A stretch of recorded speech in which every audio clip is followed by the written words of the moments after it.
State bank of India, Punjab national bank এবং HDFC bank অথবা ICICI bank অর্থাৎ যে কোনো সরকারি ব্যাংক অথবা বেসরকারি ব্যাংকে আপনাদের অ্যাকাউন্ট থাকুক না কেন, রিজার্ভ ব্যাংক অফ ইন্ডিয়ার তরফ থেকে আপনাদের সবার জন্য একটা দুর্দান্ত সুখবর। হ্যাঁ বন্ধুরা, যদি আপনাদের কাছে ব্যাংকে অ্যাকাউন্ট থাকে তাহলে এই নিয়মটি কিন্তু আপনাদের জন্য একটা দুর্দান্ত সুখবর নিয়ে আসছে। ব্যাংকের নিয়মে এবার বড়সড় পরিবর্তন হতে চলেছে। আর অপেক্ষা নয়, 4 অক্টোবর থেকে চেক ক্লিয়ারিং হবে মাত্র কয়েক ঘন্টায়।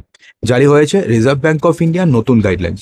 তো এই নতুন নিয়মে কি বলা হয়েছে, কিভাবে আপনাদের চেক ক্লিয়ারিং হবে এবং কতক্ষণে বা হবে, সেই ব্যাপারে বিস্তারিত জানার পূর্বে আপনাদের কোন ব্যাংকের পরিষেবা সবথেকে বেশি ভালো লাগে কমেন্ট বক্সে জানাতে একদমই ভুলবেন না। ব্যাংক গ্রাহক যদি আপনি হয়ে থাকেন তাহলে আপনাদের জন্য কিন্তু একটা দুর্দান্ত সুখবর। আর ক্লিয়ারিংয়ের জন্য এবার থেকে আপনাকে দীর্ঘ 1 দিন কিংবা 2 দিন অপেক্ষা করতে হবে না। Reserve bank of India bank account হোল্ডারদের সুবিধার জন্য চেক ক্লিয়ারিং সিস্টেম চালু করেছে। 4 অক্টোবর 2025 থেকে পুরো দেশ জুড়ে কার্যকর হয়ে যাবে। তো কি হবে এই নতুন সিস্টেমের আওতায়? এখন মাত্র 1 দিনের মধ্যে চেক ক্লিয়ারিং সম্পূর্ণ হয়ে যাবে। রিজার্ভ ব্যাংক অফ ইন্ডিয়া জানিয়েছে যে চেক ক্লিয়ারিং এখন কয়েক ঘন্টার মধ্যে ক্লিয়ারিং করা হবে, যা গ্রাহকদের বহুদিনের দুর্ভোগ কমাবে। কিভাবে কাজ করবে এই নতুন সিস্টেম?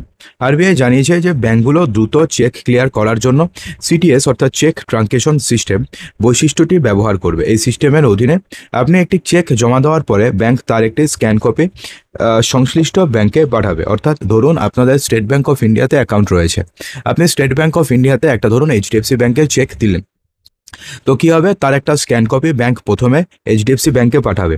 ঠিক আছে, সংশ্লিষ্ট ব্যাংকে একটি নির্দিষ্ট সময়সীমার মধ্যেই সেই চেকটিকে গ্রহণ করতে হবে অথবা প্রত্যাখ্যান করতে হবে।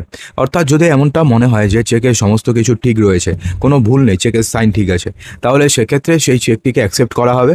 এবং যদি মনে হয় যে চেকে কোনো সমস্যা রয়েছে, তাহলে সেই চেকটিকে প্রত্যাখ্যান করতে হবে। সেটা তো আগেও হতো, কিন্তু এখন নতুন কি?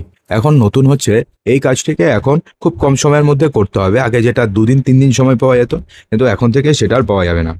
তো সেক্ষেত্রে আপনাদের মনে রাখতে হবে যে যদি চেকের তারিখ, যদি চেকের প্রাপকের নাম এবং যদি পরিমাণ সঠিক থাকে এবং স্বাক্ষরটি ব্যাংকে আপনার বর্তমান স্বাক্ষরের সাথে যদি মিলে, অর্থাৎ সিগনেচারের সাথে, তবে আপনার চেকটি একই দিনে ক্লিয়ার করা হবে। রিজার্ভ ব্যাংক অফ ইন্ডিয়া আরও সতর্ক করেছে যে কোনো ওভার রাইটিংয়ের ফলে চেকটি অবৈধ বলে প্রত্যাখ্যাত হবে।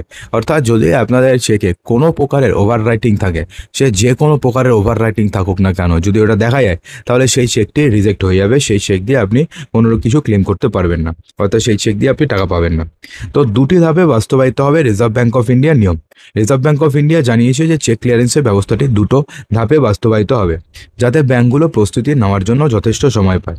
প্রথম ধাপ হচ্ছে 4 অক্টোবর 2025 থেকে 3 জানুয়ারি 2026 পর্যন্ত চেক জমা দেওয়ার পরে সংশ্লিষ্ট ব্যাংকে সন্ধ্যা 7টার মধ্যে তা গ্রহণ করতে হবে অথবা সেটিকে প্রত্যাখ্যান করতে হবে।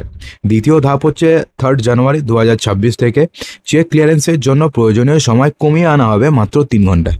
অর্থাৎ ফার্স্টে 7 ঘন্টা সময় থাকবে, তারপরে হচ্ছে অর্থাৎ সন্ধ্যা 7টার মধ্যে করতে হবে, এবং পরের ধাপে সেটা কমিয়ে আরও 3 ঘন্টায়, অর্থাৎ আপনি চেক দিলেন, চেক দেওয়ার 3 ঘন্টার মধ্যেই টাকা আপনাদের অ্যাকাউন্টে চলে যাবে। আগে যেমন 3 দিন 2 দিন 3 দিন 4 দিন ওয়েট করতে হতো, এবার থেকে আর সেটা আপনাকে করতে হবে না। এটা আপনি টাকা চেক দিলেন, 3 ঘন্টার মধ্যে আপনাদের অ্যাকাউন্টে টাকা ঢুকে যাবে।